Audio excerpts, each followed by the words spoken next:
Have you ever visited this window that's found inside the church, dedicated to our Blessed Mother under the title of Our Lady Queen of Sorrows? And as you can see, this is an image of her Immaculate Heart pierced with 7 swords. The 7-sword devotion to the sorrowful heart of Mary began the church in about the 14th century, and there are traditionally 7 swords that represent the 7 sorrows that pierced our Blessed Mother's heart while she was alive. And so the first one comes from the Gospel of Luke, in which the infant Jesus was brought into the temple for his presentation, and Blessed Mother encountered Simeon, the prophet, who told her that not only would this child be the light to the nations, but he was also going to cause a sorrow that would pierce her heart like a sword, pierce her heart with sorrow. And so that began the devotion to the title of Our Lady of Queen of Sorrows.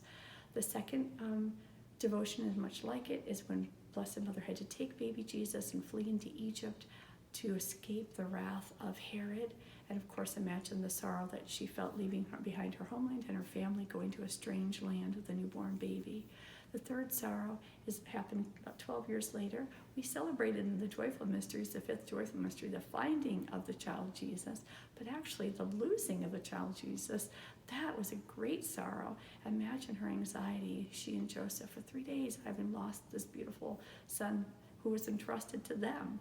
The 4th sorrow is much later, when Jesus is going to his death, where Mary encounters her son carrying that cross on the road to Calvary. Imagine the anguish in her heart as she saw the suffering that her son was enduring for the sake of our salvation. The 5th sorrow is also happened on the moment of the crucifixion, in which she stood beneath the foot of the cross and watched her son dying in agony for several hours. The 6th sorrow is represented also by that beautiful statue in the narthex called the Pieta, in which the dead, limp body of Jesus is laid into her arms after he's taken down from the cross. Imagine the anguish. The 7th sorrow is also happened immediately after that, in which she had to quickly prepare their son's body for burial, not be able to do it the way a traditional Jewish body would have been prepared, but just a quick wrapping of his body and putting it into the tomb of a stranger.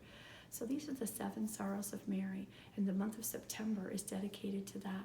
It's a good reminder for us that although Mary, most beloved and perfect of creatures, made by our blessed Lord, he allowed even her to suffer throughout her life.